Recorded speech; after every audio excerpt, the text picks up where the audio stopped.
presentation. Over to you, Malcolm.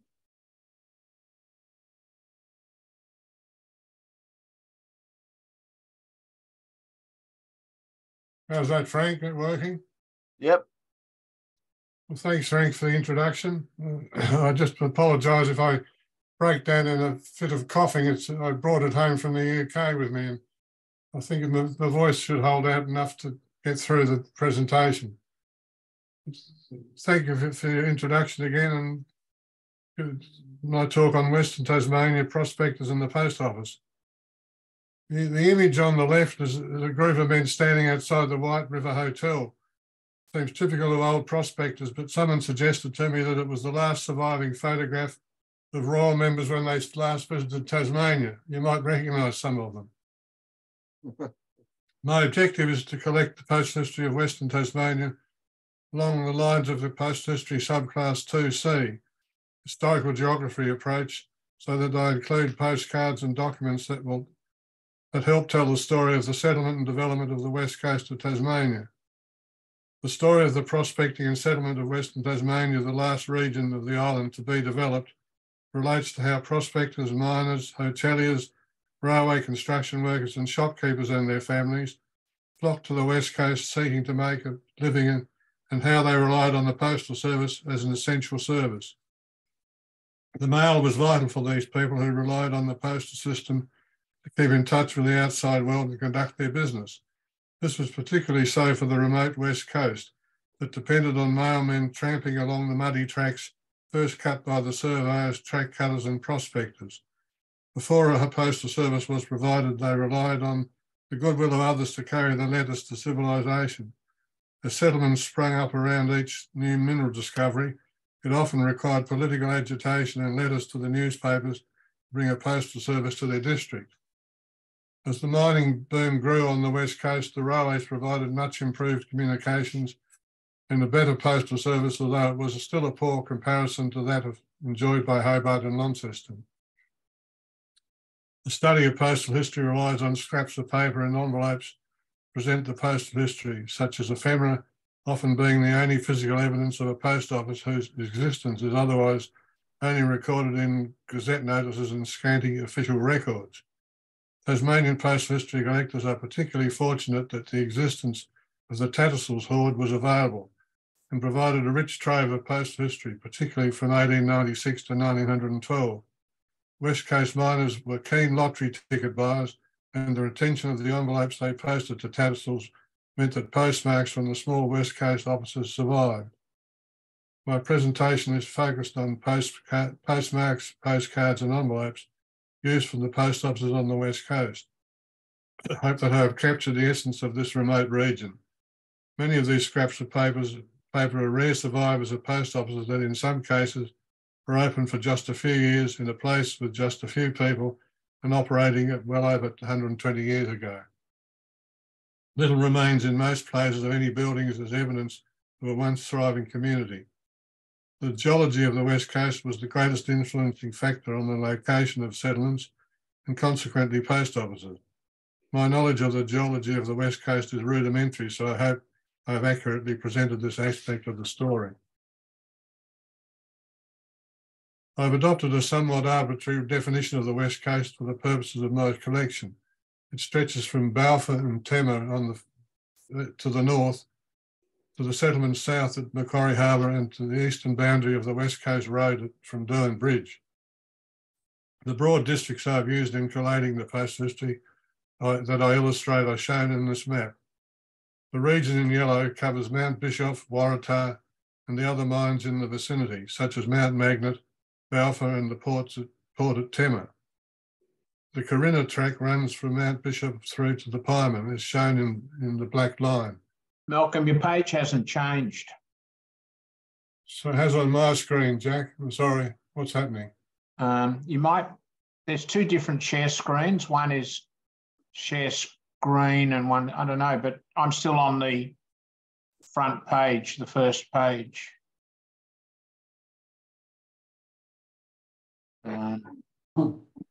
Maybe unshare and share again, or yeah, try unshare and share again, Malcolm. Right. You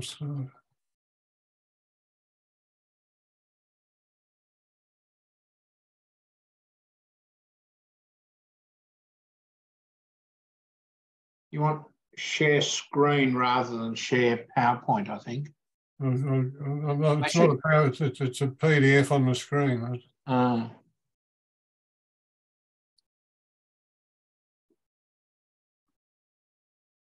Let's try it again and see if it works. Yeah, sometimes that's all it takes. I'm afraid that's what happened. It isn't. We're on page 6, or 5, sorry. We're on page 5 now. Can you go back up?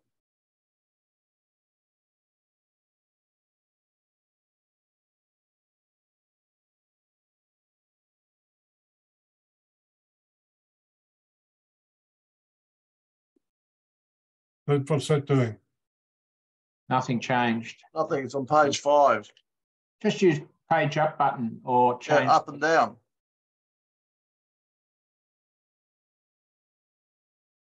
Is that the map now? Because it's on my screen. No. That's odd. It's all working fine.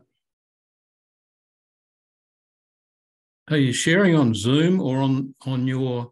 I'm sharing my screen on Zoom. Try it on the PDF screen up on the right. I've got a little yellow thing across the top. Stop.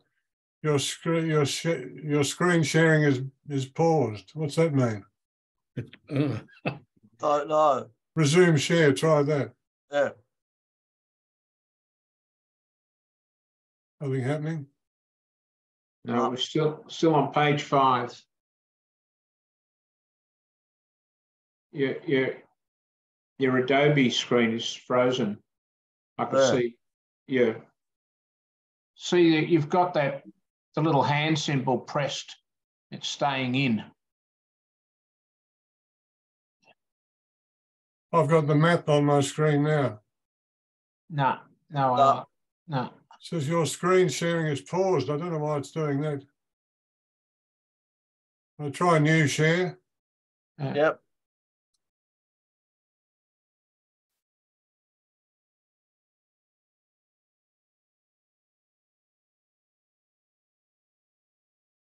There you go. It's got it. Anyway, sorry about that. And you're on full screen as well. Yeah. That's what it was. That's what it's showing at my end. But I apologise for that. This meeting is being recorded. We got the map now. The map. The region in yellow covers Mount Bischoff, Waratah, and other mines in the vicinity, such as Mount Magnet, Balfour, and the port of Tema. The Corinna track running from Mount Bischoff through to the Pieman is shown in black.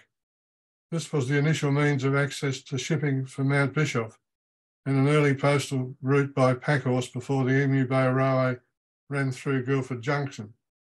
It was also an important track for prospectors and miners drawn to the mineral discoveries at Mount Heemskerk and the Zeehan district, and also passed near Mount Magnet, White River and Hazelwood, and in recent times to Savage River and Loena. In orange is the Mount Heemskerk district that experienced a tin boom soon after Mount Bischoff was established, and which led to the prospectors working the Zeehan area. In blue is the Zeehan area that grew to become the 3rd largest town in Tasmania and a major railway terminus on the west coast. It connected to the harbour at Rameen, Trial Harbour, by rough track through which equipment to the Zeehan fields was supplied. It included several post offices in the vicinity, such as Comstock, Argenton and Zeehan East. The Tasmanian Government railway constructed from Zeehan connected with Strawn and is included in this grouping. The Emu Bay Railway connecting Burnie with Guildford Junction to Waratah and then on to Zeehan is shown in blue, with a number of construction camps and junctions. In green are the mines that were established, amongst others, on the Mount Reid volcanics, such as Mount Farrell, Rennisonville and Rosebery. The Emu Bay Railway serviced these settlements. Represented in grey is the northeast Dundas district, with a number of short-lived offices. It included post offices associated with mines such as Mount Reid, and Moore's Pimple. Several post offices were also opened in the northeast Dundas railway stations and junctions. Shown in red or more like pink on the screen, are settlements from straw that's drawn in on Macquarie Harbour. In pink is the settlement that grew up around Mount Lyell deposit and the smelters at Pengana and Queenstown. In purple is the Mount Lyell Railway, known generally as the Apt Railway, connecting Queenstown with Regatta Point on Macquarie Harbour. The area in orange, although part of the overall Mount Lyell picture, is I've treated as North Mount Lyell settlements that cover Gormanston, Crotty and Kelly's Basin. And the map includes the West Coast Road in red, as this was serviced by a post office that moved with the road construction workers and connected the West Coast by road to the rest of the island in 1932. The post offices covered by my unscientific definitions total 78, in all of varying status. This figure does not count name changes, of which there are a number, and includes all types of post offices, free bags, telephone and railway telegraph offices.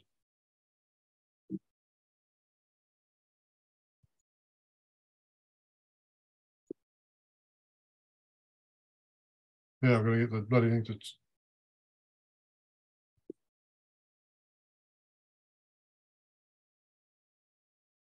Yeah, it won't change screen. What's going on here?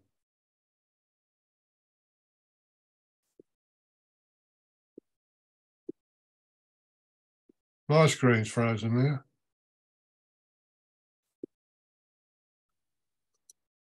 That's better.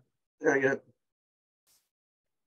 This table shows the growth and decline of West Coast post offices from 1874, when Mount Bischoff opened, through to a peak of 29 around 1901. It then shows a steady decline to today, with Waratah, Strahan, Queenstown, Tulla, Rosebery and Zeem being the 6 offices still open today.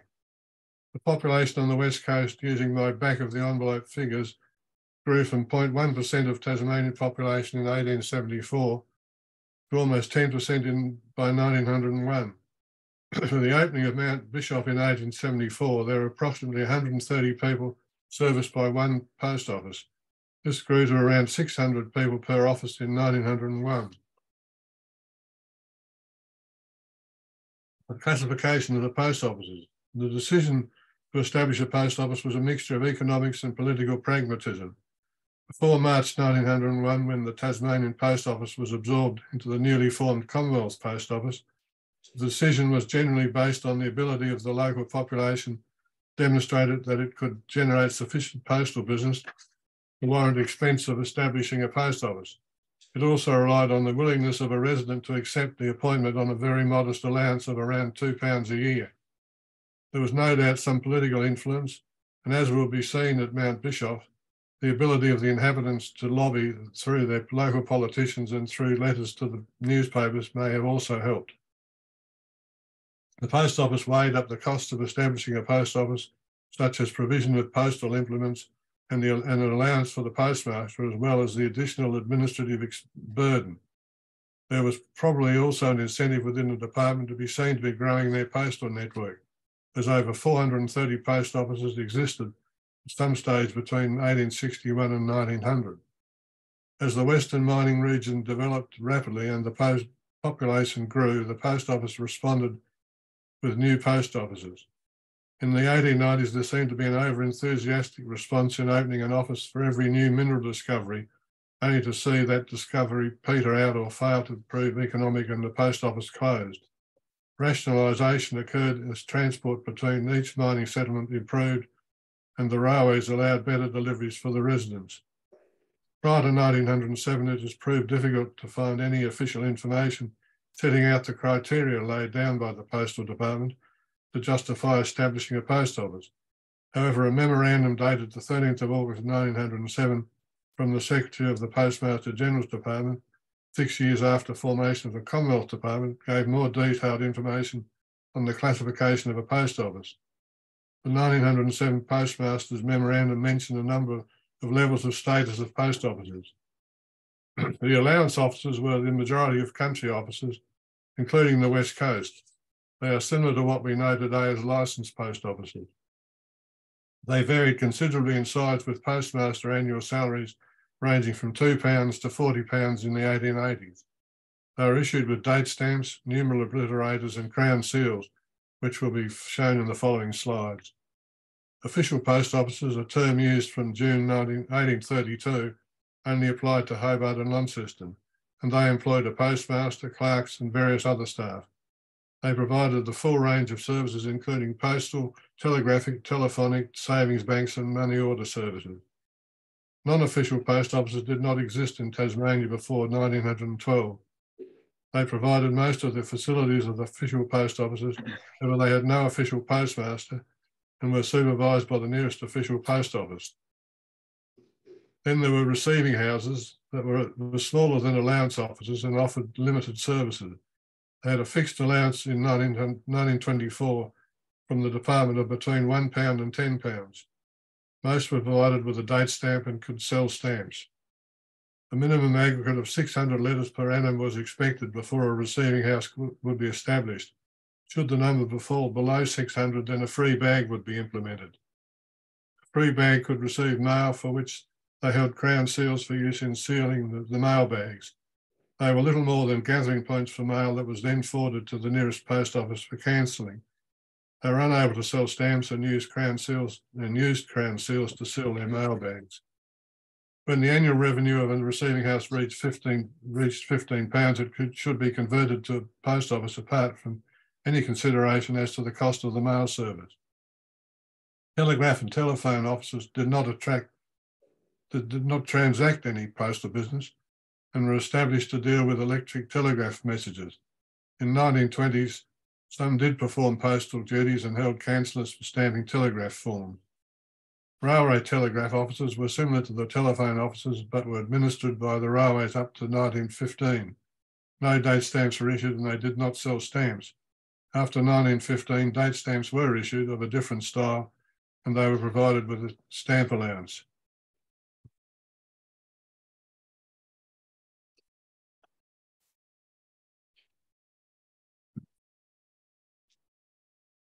An extract of Tasmanian Post Office salary books for the postmasters and postmistresses has provided an interesting insight into the staffing of post offices on the West Coast.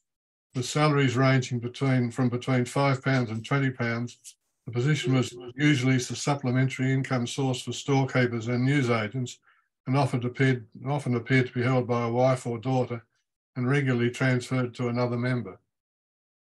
From 1874, when William Crosby who was also the first manager of the Mount Bischoff mine, took on the role at Mount Bischoff, until 1976, there were 435 separate appointments at the 78 post offices on my list. Of these, there were 283 postmasters and 140 postmistresses, with an average tenure of 46 months. Tenure ranged from 3 weeks for Daisy Wedd at Crotty in 1914 to 30 years in the role for Mrs. Hetherington at Renison Bill between 1901 and 1930. A number of post officers died in office and 4 were noted as arrested. Intriguingly, the postmaster at Tulla in 1925 is noted as disappeared. The first post office was not established on the West Coast until September 1874. The convict settlement operated in Macquarie Harbour between 1822 and 1833 had to arrange for their letters to be carried privately by ship back to Hobart for placing into the postal system there. 3 entires are known to exist from this period, all from the Wesleyan Missionary Society archives in London. The letter I illustrate was written in 1832 by one of the Wesleyan missionaries at Sarah Island, Reverend John Mandan. It was carried to Hobart on the brig Tamar. Proof that it was sent from Macquarie Harbour can be seen by the endorsement on the flap applied by the addressee in London, circled in blue. Reverend Manton was at Sarah Island with fellow missionary Reverend Schofield. The manuscript 3 in red on the letter indicates prepayment of the threepence outward ship letter fee under the 1832 Act. The shilling endorsement in black indicates the postage due from the recipient, being the postage for the journey of 50 to 80 miles from Deal, where it was landed, to London. Following the discovery of tin at Mount Bishop by philosopher Smith, the influx of miners raised demands for a formal post office to service their needs. The initial means of communication for those at Mount Bishop was along the track to the mouth of the Pieman River at Corinna. An article in the Tasmanian of 3rd of January 1874 states that there are 80 miners now living at Mount Bishop and put the case for a postal service. The correspondent commented, some time ago, talk was pretty rife about a mail or post being run between the coast and here. The company, it was said, were quite ready and willing to find a responsible person who would only be too glad to act in the capacity of postmaster temporarily gratis. Or at any rate, till the population here would be sufficiently large to justify the government in establishing a permanent post office. Pardon me. Permanent post office and appointing a regular postmaster. The government, it seems, were only prepared to give £50 annually towards subsidising a weekly mail, such as was thought needful to meet the wants of this place as yet. No person being found who would undertake to supply these postal requirements, the sum being offered by the company, which would include the subsidy. It was unluckily and unhappily for those persons. I apologise for the coughing. Unhappily for those persons who live at the Mount allowed to lapse. He continues, it is to be regretted not only because at present the bringing up or the taking down of the mail has to be invariably entrusted to visitors, and that it is entirely dependent on their forethought and good nature whether they do so or not. But under this state of things, responsibility and regularity are totally out of the question. And should a long stretch of wet weather prevent, or rather keep, visitors from coming up here, all postal communications with friends in the outer and busier world would be completely cut off during that time. What is wanted to benefit residents up here in this affair is for the government and the company to make some arrangement whereby a weekly mail, as stated, would be started and the postmaster at Emu Bay empowered to send letters up between the times for the regular post.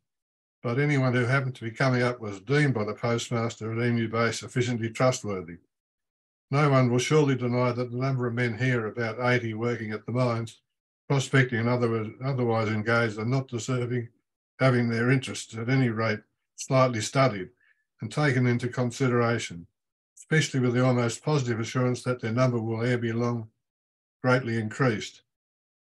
The push for a post office was answered later that year when a notice appeared in the Tasmanian, the 29th of August 1874, advising that post office was to be established at Mount Bishop from the 1st of September, and W.M. Crosby, the Mount Bishop mine manager, was appointed postmaster. The letter on the left is an example of early mail from Mount Bishop. I will quickly speak about the postal markings shown in their purpose. It was a requirement from 1838 that all letters were to be endorsed with the name of the dispatching post office. Postmasters had to perform this onerous task by hand, as date stamps were not supplied until 1861, and only then to larger offices.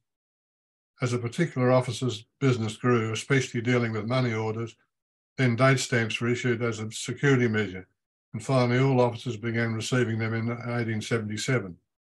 This 1875 cover shows the postmaster's endorsement Bishop on the left-hand side of the cover. In addition, each post office from 1861 was issued with a numeral obliterator to cancel the stamp. Mount Bishop was initially issued with the numeral 167. Finally, each officer received a brass seal referred to as a crown seal to be used to impress a wax seal on each mail bag and letter bill. The postmaster has unnecessarily struck this cover with his crown seal at the lower left. This letter provides an ideal example of the essential markings needed to be understood in analysing a cover. It was not until 1900 that the requirements to double handle each item, that is, both endorsing letter with the post office name and applying the numeral obliterator, was removed, and a simple date stamp bearing the name of the post office was used to cancel the stamp. The covers on the right show the change in the name to Waratah. You can see the manuscript Waratah on the top. Not officially advertised until 1882, and the use of the lower cover on the Mount Bishop of the Mount Bischoff date stamp after it was raised in status to a money order office. In 1889, Waratah was issued with a replacement numeral obliterated 299 as the original was worn, and they also received a new date stamp. Both are shown on the postcard to Launceston on the left.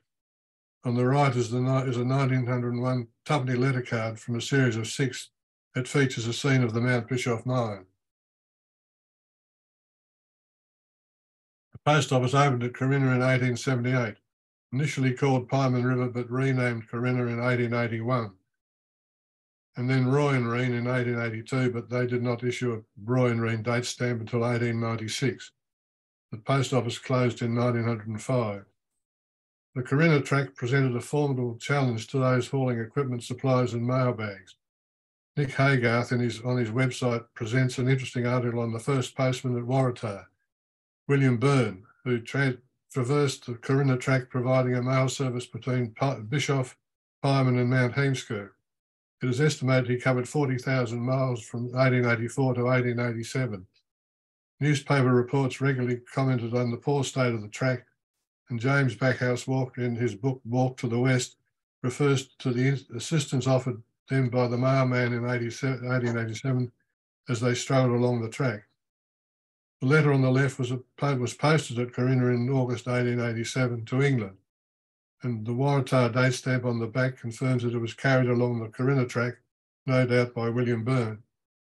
Corinna used the numeral 194, and examples of it and the Corinna date stamp are shown on the lower left corner. A letter is shown on the right bearing the Roy and Reen date stamp of 1900. The real photo postcard from 1900 gives an insight into the condition of the track that the mailman had to deal with.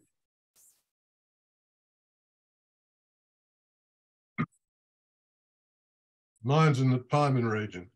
Hazelwood was a rich silver lead ore body discovered in 1885 by William Bell and James Smith. The post office opened there in 1888 and closed in 1897.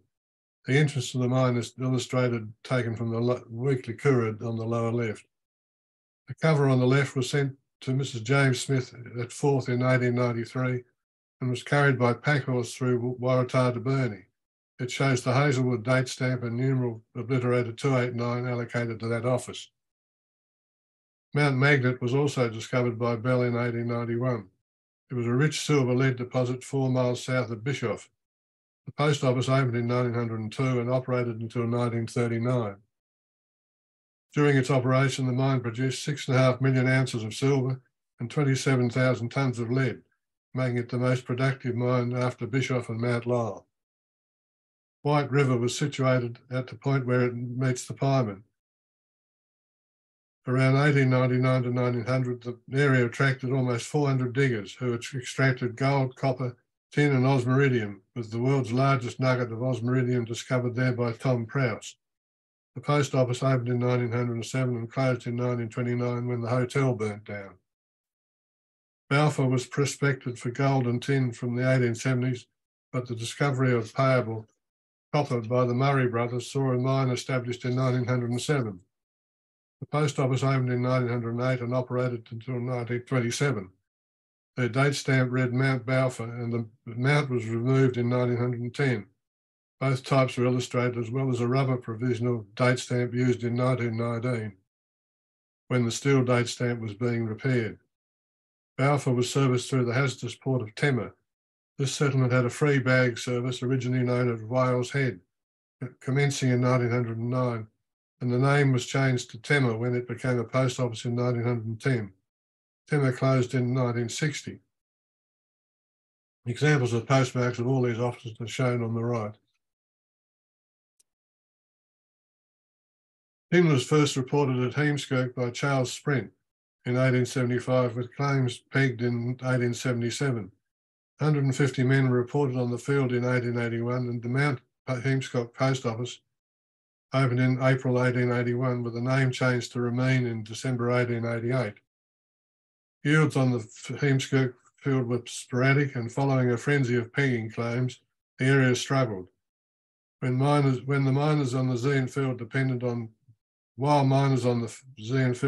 on Trial Harbour for supplies, Rpsv performed a much-needed service as a port, but eventually the post office closed in March 1896. On 4th of October 1888, the West Coast Silverfield correspondent wrote in the Launceston Examiner, "Complaints are made on all hands at Mount Zion and the district as to the late delivery and non-delivery of letters and newspapers.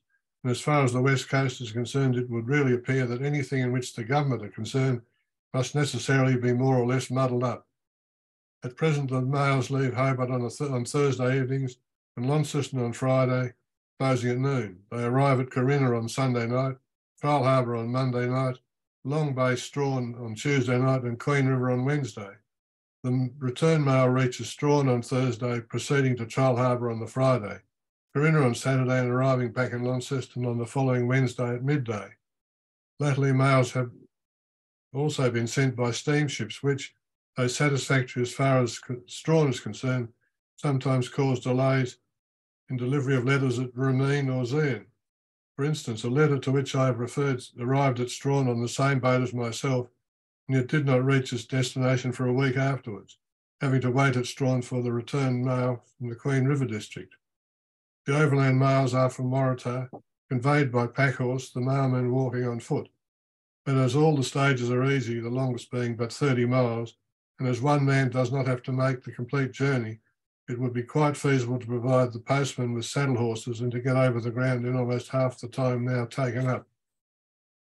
The non-delivery of newspapers, a matter of comparatively little moment in townships, but which means much to men isolated for months together in the bush, far from any other means of communication with their fellow men, is also a source of general complaint amongst the miners, who, whether justly or not, hold the opinion that periodicals and journals thoughtfully forwarded by friends in town often get but a very little say towards the mines.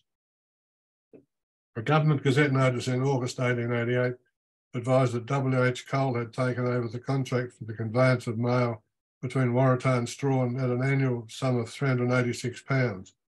This service would have encompassed the Zion district mails. The slide shows a cover from Mount Heemskirk in 1882 to the wife of Charles Sprent in Wynyard, shows the numeral obliterated 215 allocated that office.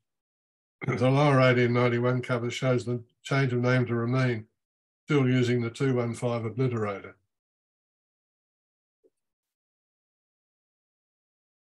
Prospectors travelled south from the Heemskirk field.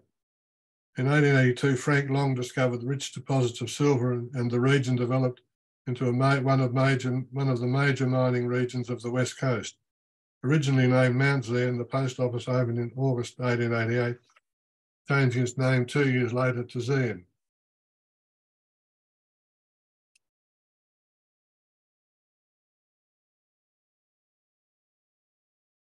From the discovery of the Zion fields, Mount Zion residents had some 7 years when they had to travel to Rpsv to post their letters before the post office opened in Zion. It grew to become the third major post office in Tasmania after Hobart and Launceston, and its postal markings reflected that. There was constant agitation to improve the postal facilities at Zion, not assisted by a fire in January 1892 that destroyed the newly constructed post office as well as the adjoining hotel before it even opened. In 1896, newspaper correspondents were complaining about delays in mail deliveries, reporting that over 500 residents were waiting for the mail at the mail delivery window for the mails from Hobart that were several hours late.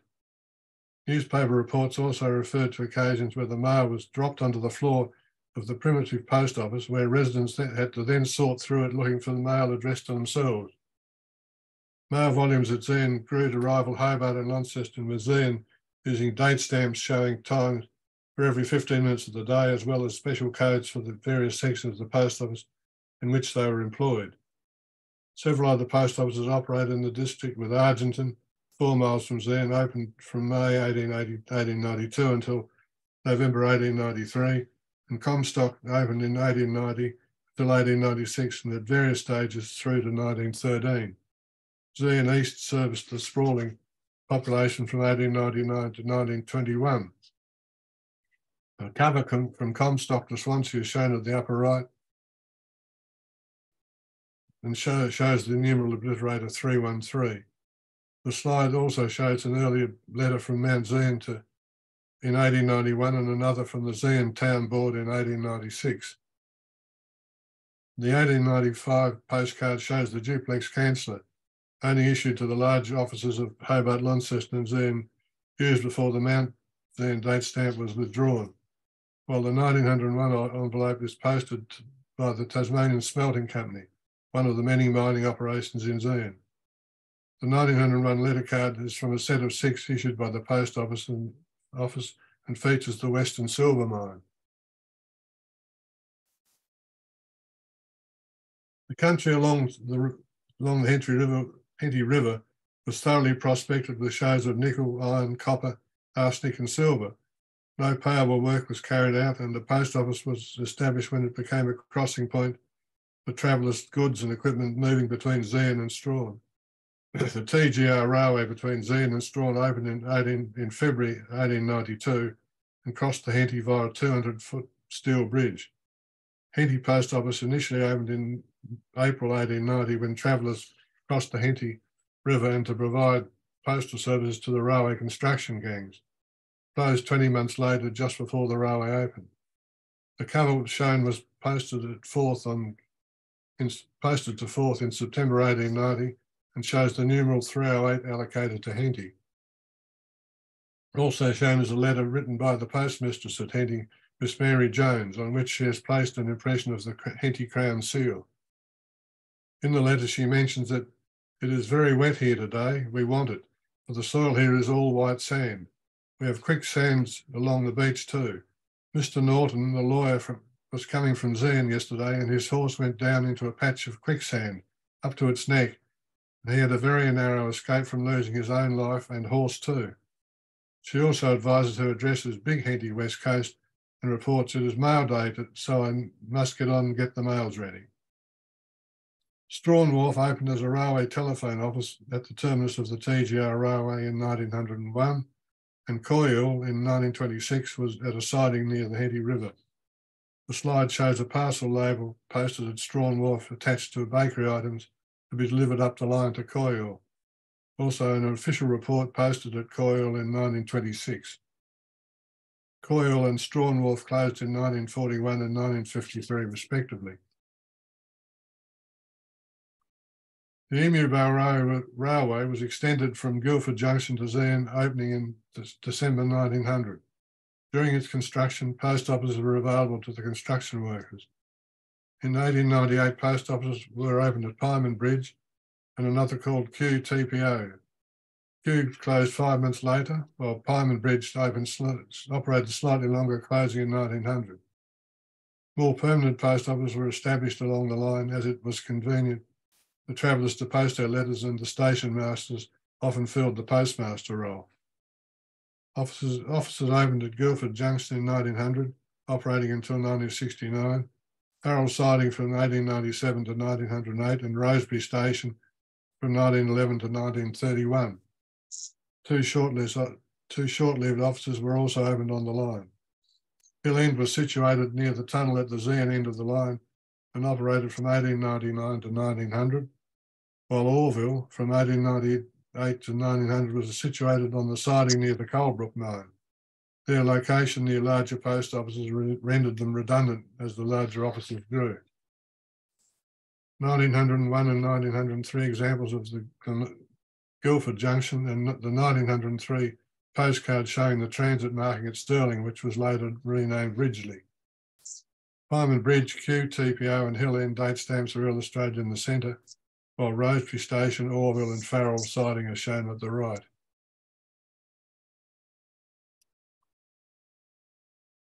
Rosebery and Chester are mines associated with the Mount Reid volcanics, as are the Mount Lyell deposits.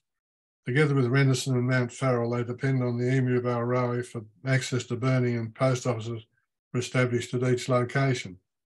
Tom McDonald discovered alluvial gold together with complex zinc-lead sulphide ore body at Rosebery in 1893, and the post office opened 4 years later.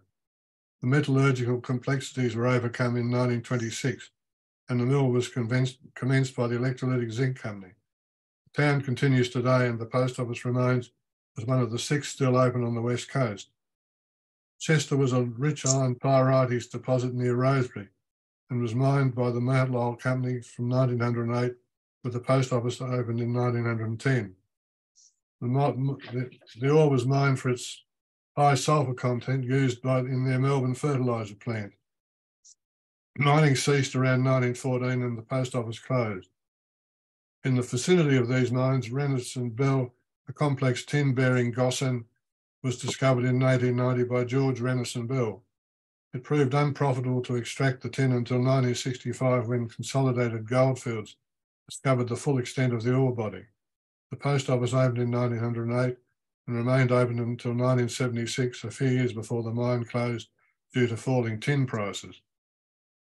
Galena was discovered at Mount Farrell in 1892 by Tom Farrell, who proved uneconomic. Payable galena was found in 1896 by Edward Ennis and his brother while cutting the track between Mole Creek and Rosebery, and the North Mount Farrell Company was formed in 1899. The post office opened in April 1900 and saw a change of name to Tulla in 1910.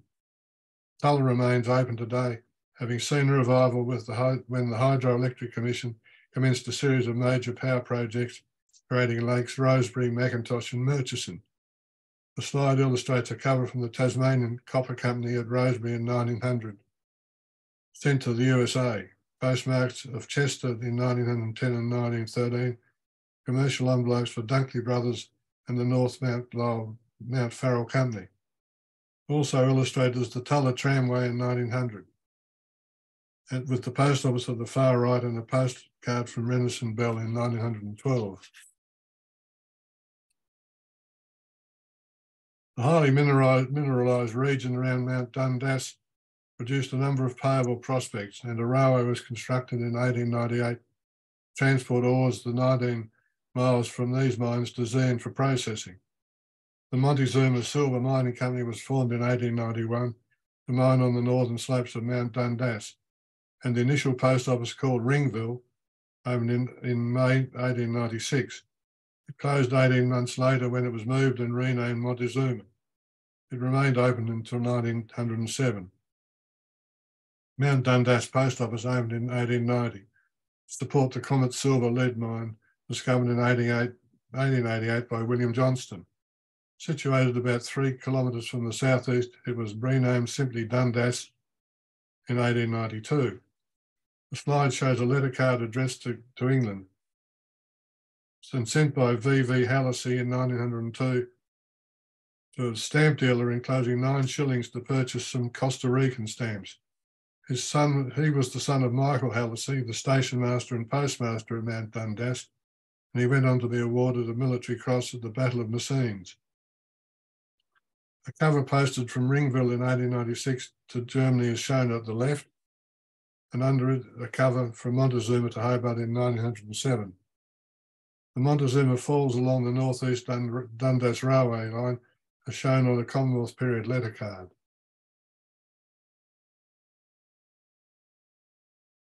The discovery of silver lead on Mount Reid in 1891 subsequently became known as the Hercules Mine, and a haulage way was constructed to bring ore down from the mountain for transport to Zeehan. The base of the haulage way gave rise to another settlement, initially called Deep Lead, but later changed its name to Williamsford. Williamsford was named after Luke Williams, the former manager of the Mount Reid mine. A post office was established at Mount Reid in 1896, closing in 1907, and then reopening in 1909 for a further 5 years. The first date stamp issued to Mount Reid in 1897 was misspelled REID and was replaced soon after issue. The slide shows the incorrect spelling and a short period when the postmaster had to cancel stamps by hand due to a damaged date stamp. The settlement at the base of the haulage saw a post office opened as Deep Lead in 1898, with the name changed to Williamsford in 1899. The office remained open until 1976. The Dundas region also saw a short-lived post office, five months in 1892, at Moores Pimple, one of my favourite post office names. Moores Pimple was a galena prospect between Mount Dundas and Williamsford that proved uneconomical. Named by T.B. Moore, received the numeral 341, but the date stamp has not been seen. Railway junctions on the northeast Dundas line saw post offices at Dundas Junction from 1891 to 1897 and at North Dundas Road from 1898 to 1919. Examples of all these offices are illustrated. Macquarie Harbour was the only reasonable safe port on the west coast, despite the somewhat treacherous entrance through Hell's Gates. The initial settlement supported timber gatherers and prospectors. It grew to much greater significance with the opening of the Zeeland and construction of the TGR railway Groom, as well as the Mount Lyell mines, who shipped their ore via the Mount Lyell railway from Queenstown to Regatta Point. The post office opened in 1878 as Macquarie Harbour and was renamed Strahan in 1881. No date stamp is recorded for Macquarie Harbour. The post office saw numerous iterations as to location and names, with offices opened at East Strahan, Strahan No. 2, West Strahan and Strahan Wharf at various times.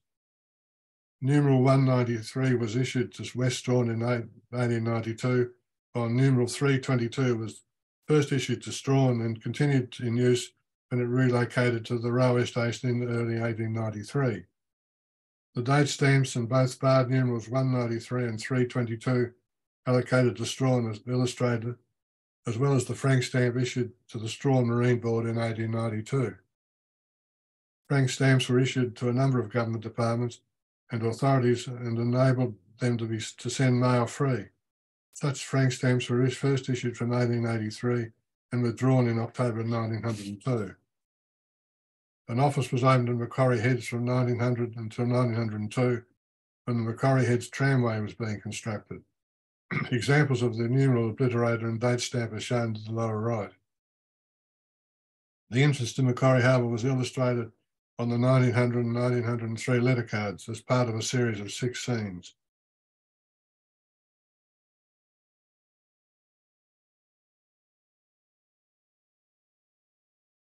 With the discovery of gold at Lynch's Creek in 1883, the government funded a track from Strahan to Howard's Plains.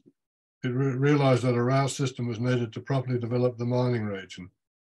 In 1889, it bowed to public pressure and let tenders for construction of the Strahan to Zeeland Railway completed in early 1892.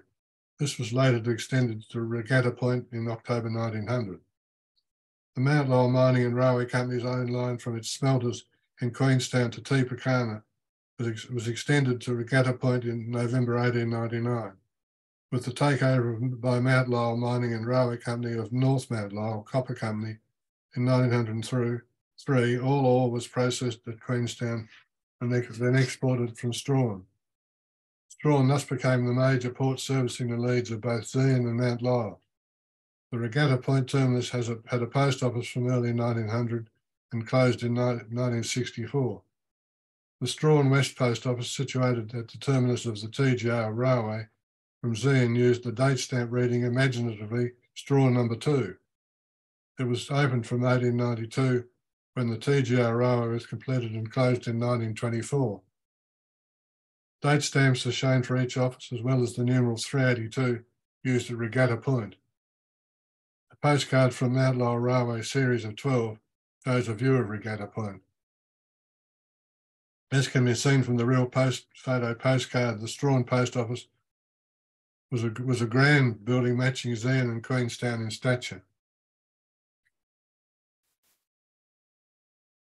After many years of prospecting the district around Mount Lyell, the discovery of gold by Cornelius Lynch at Lynch's Creek brought many prospectors to the area. The discovery of the Iron Blow in 1884, setting off the major development of the Mount Lyell district. The Mount Lyell Mining and Railway Company was formed in 1893, establishing the smelter near the present site of Queenstown and the settlement of Pengana to house the miners. Over 1,000 miners lived in shanties in the presence of fumes belching from the smelters. The post office opened in March 1895 and the facility was transferred to Queenstown in November 1896. A month later, a bushfire destroyed 150 homes in Pengana but spared the smelters. Within 3 years, Queenstown had grown to 1,300 dwellings and 5,000 people. Pengana closed just prior to the bushfire reopening at Queenstown. The slide illustrates two of the interesting items from Pengana. The cover used from Pengana to Brisbane is an example of mail to Tattersalls when they were still operating in Queensland, and shows the numeral 354 allocated to Pengana. The 1896 postcard from Pengana to Norfolk is with an additional penny added, is the only recorded example of a service that was only provided by the Tasmanian Post Office. It is unique to Tasmania and offered the facility for the payment of a penny to have a postcard bearing a sale advertisement to be exhibited on the wall of the post office to which it was addressed for a month. This card is advertising the sale of a dairy farm in Zeehan. The service only operated from 2 years from 1895. The Mount Lyell reduction works appeared on one of the 1901 letter cards, shown together with a 1902 letter to USA and a postcard from the Queen showing the postcard at the Queenstown Post Office. Lynch's Creek Post Office opened in October 1886 to service the miners who flocked to the gold discovery there. It was closed in February 1895. However, there were 150 miners in the area who were without a post office until Lynchford opened in 1899, by which time there were over 200 residents, mainly timber cutters. They were harvesting 2,000 tonnes of wood a week to fuel the Mount Lyell smelters. But in 1919, only 16 people were recorded at the voting booth.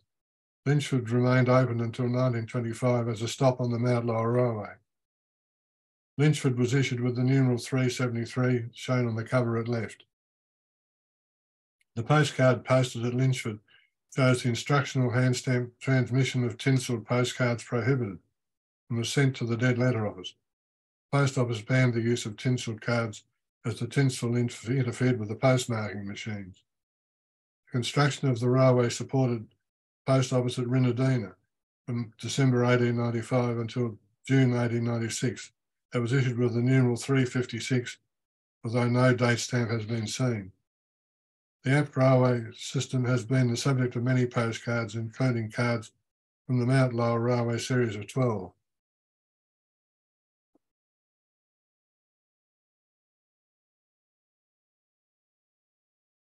Tipekana was the first port town for the Mount Lyell Mining Company, as it was the highest navigable point on the King River. The company's rail line reached Tipekana in December 1896. Between 1896 and 1899, there were 13 barges working the river, plus tugs, trains and steam cranes. In its last year of operation, the value of copper shipped was close to the value of Hobart's entire exports. The port and town declined after 6.5 kilometres of additional line was laid to the more accessible port at Regatta Point in November 1899.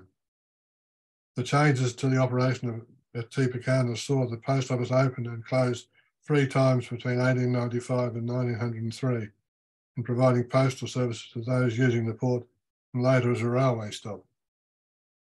The post office used numeral 353 when first opened and then 367 on the second opening. The poster advertising the second opening is typical of those issued to all Tasmanian post offices displayed at each office. The 1900 map of the railway shows the location of Lynchford, Rinadina, Tipekana and Regatta Point, all locations of post offices at some time. Mount Lyell was named by Charles Gould, the government geologist, in 1863 after Charles Lyell, a supporter of Charles Darwin. Prospectors went south from Zeehan to work the iron blow and built the town of Gormanston. By 1884, it became the company town for the field, having local government based there. By 1891, it boasted 4 hotels and 160 dwellings. After the Mount Lyell takeover and phasing out of the iron blow, most families moved to Queenstown. The post office opened in January 1891 as Mount Lyell, with a name changed to Gormanston in 1894. The office received a reallocated numeral 59. Gormanston closed in 1979. The Gormanston post office was an impressive building in 1910, as pictured on the postcard at the right. The shanty town of North Mount Lyell sprang up around the new Mount Lyell mine. The township probably formed as early as July 1893, and by 1898 had assumed decent proportions. However, many homes and business properties were illegally situated on mining leases. After North Mount Lyell copper was taken over in 1903, open cut mining expanded into surrounding areas to the extent that the township of North Mount Lyell became dangerous due to blasting operations. Those shifted because they were on mining leases were promised the option to purchase properly surveyed blocks. 43 people voted at North Mount Lyell in 1919, and before the town disappeared into the open cut mine. In October 1898, the township gained a post office, which remained open until 1921, when the settlement was abandoned. The initial date stamp read North Mount Lyell and was allocated the numeral 362. The date stamp was replaced with one reading North MT Lyell. The North Mount Lyell Company constructed a railway from Linda, adjacent to their mining operations, crossing the King River to the port of Kelly's Basin. It was to supply the mined ore to the smelters being constructed at Crotty, as well as carry limestone for use as flux mined at Darwin. The Linda to Kelly's Basin line was designed to pass within a stone's throw of every major mine in the district. Although possessing the higher grade ore body compared to the Mount Lyell mines, the company was overcapitalised and badly managed. All these settlements had post offices.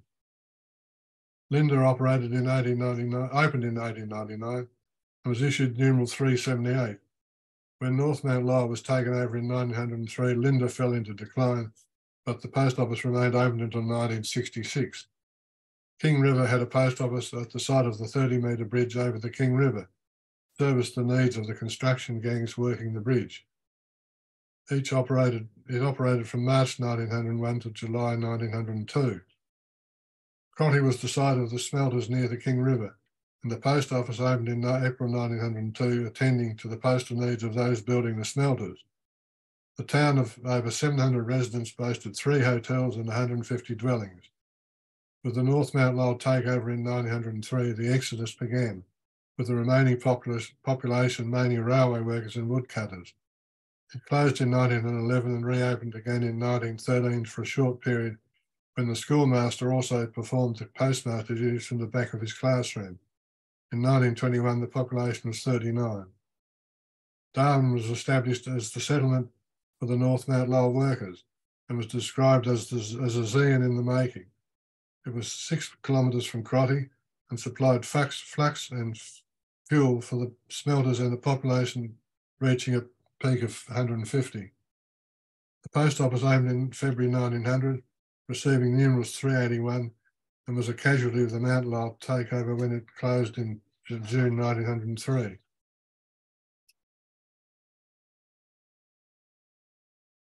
Kelly's Basin was situated at the mouth of the King River flowing into Macquarie Harbour. The area was used as early as 1824 as a convict timber site and intermittently for pining. North Mount Lyell Copper Company was floated in September 1897, and quality ore discovered a month later with a 45-kilometre railway built from Linda to Kelly's Basin to transport the ore to the Crotty smelters. In 1898, allotments were offered for sale in the town of Macquarie, Kelly Basin, and clearing for the railway commenced. 108 allotments were sold out of 122 offered. By June 1898, construction of the wharves was well underway, and the steamers were bringing supplies daily from Strahan. The railway opened in December 1900 and operated in direct competition to the Mount Lyell Mining and Railway Company for local trade. The town boasted 4 hotels, an athletics club, and a band hall that could seat 300 people. The 1901 census recorded the population of 637. The post office was situated at the school and police station and opened in July 1898 with the numeral 380 allocated. The name changed to Pillinger in 1899, but the post office did not receive a date stamp with its new name until 1910. Ore from the North Lyell was processed at Crotty and shipped through Pillinger. The post office was in the town centre near the railhead. The takeover of the North Mount Lyell by the Mount Lyell Company saw inevitable rationalisation. North Mount Lyell Company assets, some staff and rail were absorbed to the benefit of Queenstown. The troublesome Crotty smelters were shut down and property became worthless overnight. People walked away from their homes and left the doors open. Some were demolished for firewood. In 1918, Pillinger had 8 residents and the office closed in 1922.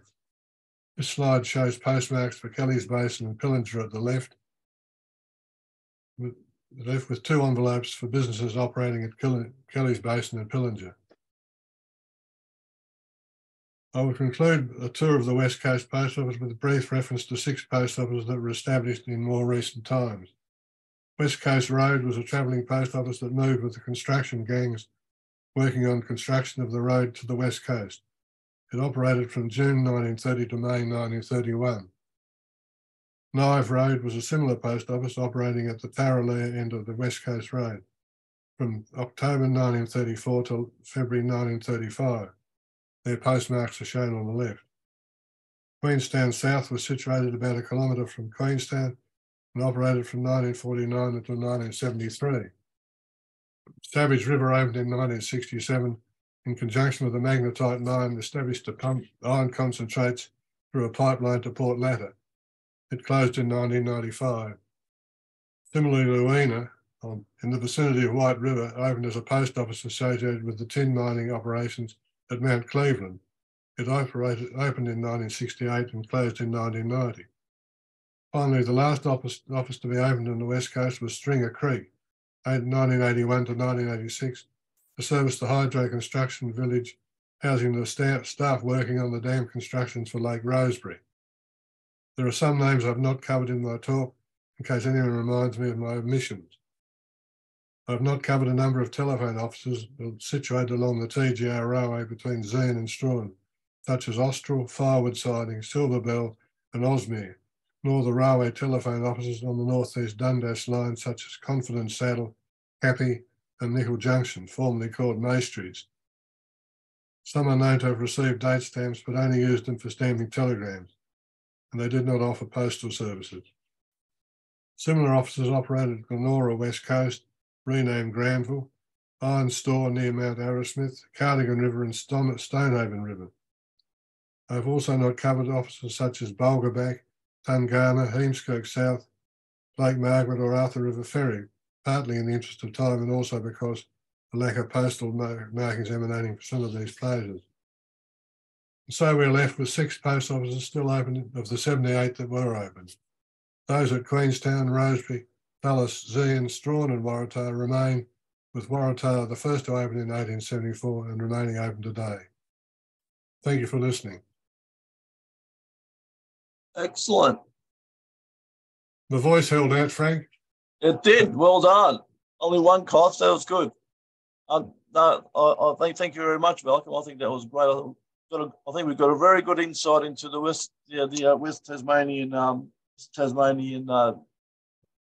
post offices and the prospectors. I think was fantastic. Now I won't say too much because I might say I'll hand you over to Alan Shatton, who I'll give the vote of thanks. Thanks, Frank. We're still seeing Malcolm's. Yeah, I'm trying. Malcolm, do you want to stop your share? Yep.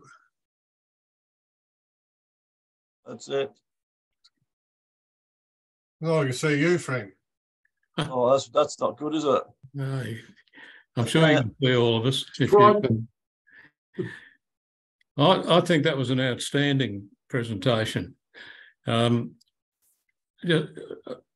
like to stress just how bad the weather is on the coastal side of the mountains on the west coast.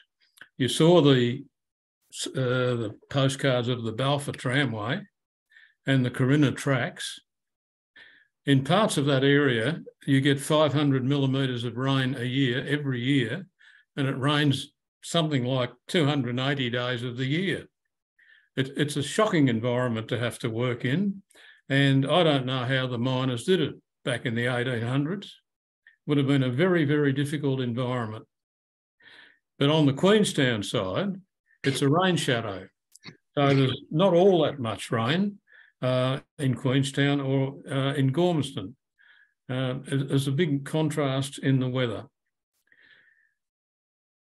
I think Malcolm, as he often does, shows things of immense rarity, but doesn't actually point them out.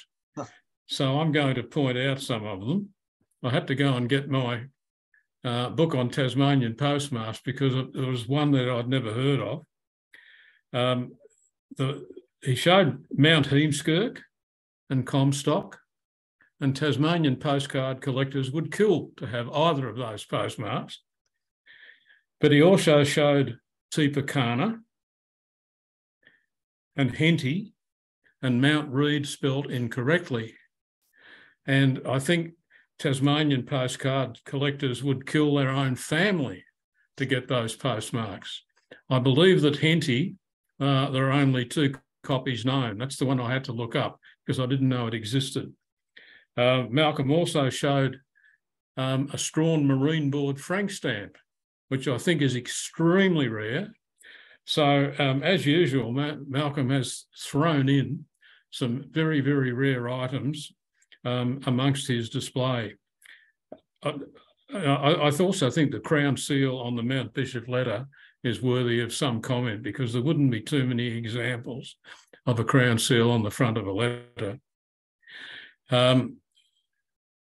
I think Malcolm did an excellent job of bringing together postmarks, letters or covers, and real postcards in a way that showed the history and the development of the West Coast.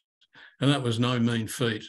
He also showed some pictures of the Abt Railway, and some of you may have travelled on the Abt Railway. And if you have, it would remind you of how difficult the terrain is. But it was a great effort. It was very comprehensive. And Malcolm, I congratulate you on putting it all together. Thank you very much. Excellent. Thank you. Thank you. Well done, Malcolm. I forgot to ask people if they got any questions. I had one comment in the chat from Rpsv. He said, wonder what the West Coast residents now say about the Australia Post times for delivery. They're back to where they started with us. Has anyone got any other questions for Malcolm?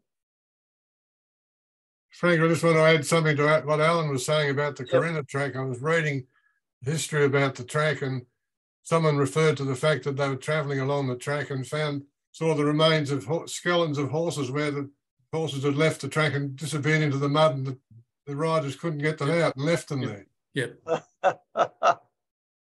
And they lived on wombats. If you're feeling hungry, imagine eating a wombat to keep yourself from starving. Well, it'd probably be tough, I think. If I could congratulate Malcolm on the material, I often wonder what the Historical Society would do to get hold of your notes and file them away for history of the area in conjunction with perhaps what the mines did and how they did it. Brian, yeah, I've given a similar talk to the Tasmanian Historical Research Association last year. But there's certainly potential to write an interesting book based on the postal history of the West Coast. Yeah. Does that mean there's another book coming up, Malcolm? I need Alan to stir me up. Well, it's not impossible. Not impossible. All right. Any other comments or questions for Malcolm? I've got a question. Pyman's Bridge, was it? Pyman Bridge, yeah. Did that get washed away? Did more recently, but I think the post office only opened it for the construction gang. So it's on the Emu Bow Railway, and at some stage in the 1900s, it got damaged by floods, I think, Mark. The reason I'm asking is on a recent visit to the West Coast, we crossed the Pyman River on a barge. And I wondered whether that's where the bridge might have been. I think that he probably crossed it where that was Corinna, near the mouth of Corinna, where the Fat Boy is the name of the barge. There's Pyman Bridge further upstream. Further up, and I think it's now disappeared under Lake Pyman when they put the hydro scheme in, so they had to reroute it. Right. You would have crossed the Pieman River to Corinna. Right. Thank you. I'd just like to highlight how towns come and go on the West Coast, because I went to Queenstown in 1964, and it took us 6 hours to get there from Hobart, driving, and it was a big town. They had probably 12 or 14 hotels on each side of the main street, and it was a very active town at 6 o'clock at night. I went back there about 5 years ago, and most of the pubs were closed, and there wasn't much there at all. And now Strahan is by far the biggest town on the West Coast. Queenstown, when the smelters closed, gradually died, and that's in modern times. So back in the old days, the towns just came and went, as Malcolm showed. If anyone's ever travelling on the West Coast, I'd thoroughly recommend the Zeehan Mines Museum. It's a fantastic, on the history of the West Coast, it's really, really top-class museum to go and visit if you're in the district. And they've got an excellent minerals display. They're fantastic, yeah. Yes. Any other questions or comments? If not, I'll stop recording.